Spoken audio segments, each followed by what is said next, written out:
आज हम एक ऐसे ही क्लासिक मामले की गहराई में जाने वाले हैं। एक ऐसा बिना हथियारों का युद्ध जहां एक तरफ था सत्ता का अंधा लालच और दूसरी तरफ एक बहुत ही तेज दिमाग। तो चलिए बिना किसी देरी के इस पूरी कहानी की परतों को एक एक करके खोलते हैं। तो चलिए सीधे मुद्दे पर आते हैं। जरा सोचिए, एक मामूली सा कोयले का टुकड़ा, मतलब जिसे शायद आप मुफ्त में भी लेना पसंद ना करें, है ना, वो 10,000 रुपए की भारी भरकम कीमत पर कैसे बिक सकता है? बिल्कुल असंभव लगता है। और यही वो सबसे बड़ा रहस्य है, यही वो पहेली है जिसके इर्द गिर्द हमारा आज का ये पूरा विश्लेषण घूमने वाला है। अब आप सोच रहे होंगे कि आखिर ये नौबत आई ही क्यों? तो इसे समझने के लिए हमें सम्राट अकबर की उस भारी उलझन को समझना होगा। देखिए, उनके सामने एक तरफ कुआं था और दूसरी तरफ खाई। एक दूरदर्शी शासक के तौर पर अकबर ये बहुत अच्छे से जानते थे कि पूरी दुनिया में बीरबल के तेज दिमाग का कोई सानी नहीं है, उनकी जगह कोई नहीं ले सकता। लेकिन दूसरी तरफ थी परिवार की राजनीति। उनका अपना साला बीरबल का पद हथियाने पर अड़ा था। अब अपनी लाडली बेगम की नाराजगी मोड़ लेने के डर से अकबर अपने साले को सीधे मुंह ना भी नहीं कह पा रहे थे। तो सत्ता और परिवार के बीच ये एक ऐसा टकराव बन गया था जिसका एक कूटनीतिक समाधान निकालना बहुत बहुत जरूरी हो गया था। तो फिर हल क्या निकला? अकबर ने एक बिल्कुल असंभव सी शर्त रख दी। उन्होंने अपने साले को सीधे मना करने के बजाय उसे एक ऐसा टास्क दिया जो पूरा हो ही नहीं सकता था। उन्होंने उसे कोयले से भरी एक पूरी बोरी थमा दी और कहा, अगर तुम इस कोयले को सेठ दमड़ीलाल को बेच दोगे तो तुम्हें बीरबल की जगह वजीर बना दिया जाएगा। मतलब ये अपने साले को बिना बेइज्जत किए रेस से बाहर करने का एक बेहद स्मार्ट और अचूक तरीका था। अब आप कहेंगे कि कोयला बेचना इतना असंभव क्यों था?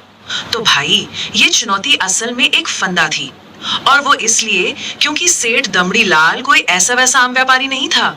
वो पूरे राज्य का सबसे मक्कार, सबसे लालची सेठ माना जाता था। लोगों को चूना लगाने में उसका कोई मुकाबला नहीं था। और अकबर का साला भी ये बात तुरंत समझ गया कि ये शर्त असल में एक मजाक है, क्योंकि उस महाकंजूस और मक्कार सेठ की जेब से एक पैसा भी निकलवाना लिटरली नामुमकिन था। तो जैसा कि तय था, साले साहब वो कोयले की बोरी लेकर सेठ के पास पहुंचे और सेठ ने उन्हें एक फूटी कौड़ी तक देने से साफ इनकार कर दिया। हार मानकर साला मुंह लटकाए वापस लौट आया। लेकिन कहानी में असली ट्विस्ट तो अब आता है जब अकबर ने यही टास्क बीरबल को दिया। बीरबल ने न सिर्फ वो चुनौती तुरंत स्वीकार कर ली, बल्कि पूरे कॉन्फिडेंस के साथ कहा कि जहां पना, बोरी तो छोड़िए, मैं उस सेठ को सिर्फ एक कोयले का टुकड़ा पूरे 10,000 रुपए में बेच कर दिखाऊंगा। और यकीन मानिए, यही वो आत्मविश्वास है जो बीरबल को सबसे अलग बनाता है। अब यहाँ सबसे दिलचस्प बात यह है कि बीरबल ने सीधे उस सेठ के पास जाने की बेवकूफी बिल्कुल नहीं की। उन्होंने पूरी की पूरी एक नई पहचान गढ़ी।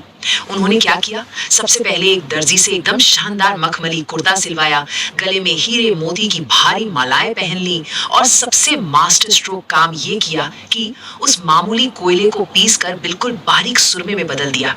मतलब एक बेकार सी चीज को अब एक रहस्यमयी और बेशकीमती चीज का रूप दे दिया गया था। बीरबल अब बीरबल नहीं रहे थे, वो बगदाद के एक बहुत ही रईस शेख बन चुके थे। ये गजब का रूप बदलने के बाद बीरबल ने शहर के एक मेहमान घर में अपना डेला डाला और एक कमाल की मार्केटिंग स्ट्रेटेजी अपनाई। उन्होंने पूरे शहर में आग की तरह ये अफवाह फैला दी कि ये कोई ऐसा वैसा सुरमा नहीं है, ये बगदाद के एक बहुत पहुंचे हुए शेख का करिश्माई सुरमा है। इसके बारे में ये दावा किया गया कि इसे आंखों में लगाते ही ना सिर्फ आपके मरे हुए पूर्वज दिख जाते हैं, बल्कि अगर उन्होंने कहीं कोई खजाना गाड़ रखा है तो उसका भी सटीक पता चल जाता है। बीरबल इंसान की उस कमजोरी को जानते थे कि लालच हमेशा इंसान के तर्क करने की ताकत को खत्म कर देता है, और हुआ भी बिल्कुल वैसा ही। बीरबल का ये बिछाया हुआ जाल बिल्कुल सटीक बैठा। जैसे ही ये उड़ती हुई खबर सेठ दमड़ीलाल के कानों तक पहुंची, उसकी आंखों में तो मानो गड़े हुए खजाने की चमक आ गई। लालच में अंधा होकर सेठ ने तुरंत इस रहस्यमयी शेख से संपर्क किया। वो अपने पूर्वजों का छुपा हुआ धन खोजने के लिए इतना ज्यादा उतावला हो गया था कि वो खुद चलकर उस फंदे में फंसने आ गया जो खास तौर पर उसी के लिए बुना गया था। 10,000, जी हाँ, कोई छोटी मोटी रकम नहीं। जब सेठ ने उस चमकदार डिब्बी को खरीदने की बात की तो शेख बने बीरबल ने भाव बढ़ाया और पूरे 20,000 रुपए मांग लिए। अब सेठ तो सेठ था, उसने अपनी पुरानी आदत के अनुसार खूब मोल भाव किया और आखिरकार सौदा 10,000 रुपए में जाकर तय हुआ। अब सोचिए, एक छोटी सी डिब्बी जिसमें सिर्फ और सिर्फ पिसा हुआ कोयला था, वो अब 10,000 रुपए की हो चुकी थी। तो यहाँ सबसे अहम पॉइंट ये है कि सेठ भी कोई कच्चा खिलाड़ी नहीं था। उसने अपनी तरफ से एक बड़ी चालाकी भरी शर्त रख दी। उसने कहा कि वो पैसे तभी देगा जब वो तुरंत उस सुरमे को आंखों में लगाएगा और उसे अपने पूर्वज नजर आएंगे। अगर कुछ नहीं दिखा तो पूरा पैसा वापस। बीरबल ने 1 सेकंड लगाए बिना हामी भर दी, लेकिन उन्होंने भी अपनी एक शर्त जोड़ दी। बीरबल ने कहा कि ये कोई मामूली सुरमा नहीं है, इसलिए इसका परीक्षण किसी बंद कमरे में नहीं बल्कि शहर के बीचों बीच चौराहे पर सबके सामने होगा।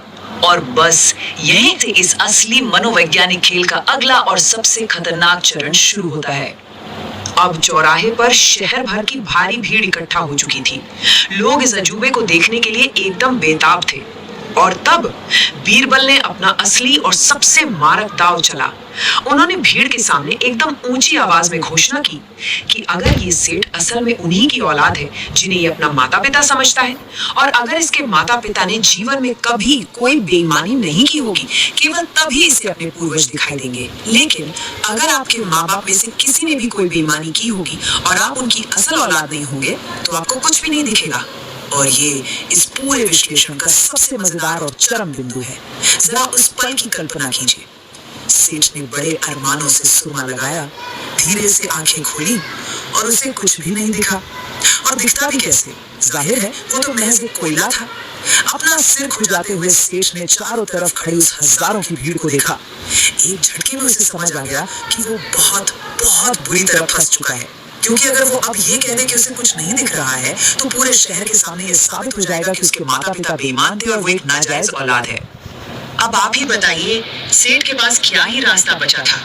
अपनी इज्जत और अपने खानदान की साख को भरे चौराहे पर नीलाम होने से बचाने के लिए सेठ ने चुपचाप बिना एक शब्द कहे वो 10,000 रुपए बीरबल के हाथ में थमा दिए और मुंह फुलाकर वहां से 9-2-11 हो गया।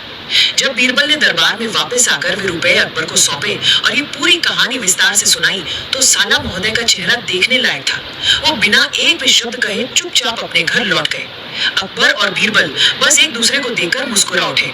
और आपको बता दूं, इस घटना के बाद उस साले ने कभी दोबारा वजीर बनने का नाम तक नहीं लिया।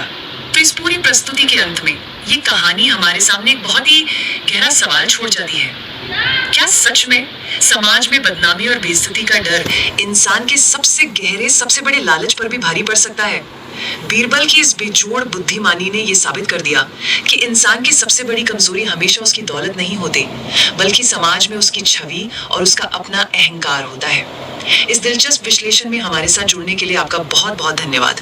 मानव मनोविज्ञान की ऐसी ही गहराइयों को खोजना और समझना हम आगे भी जारी रखेंगे।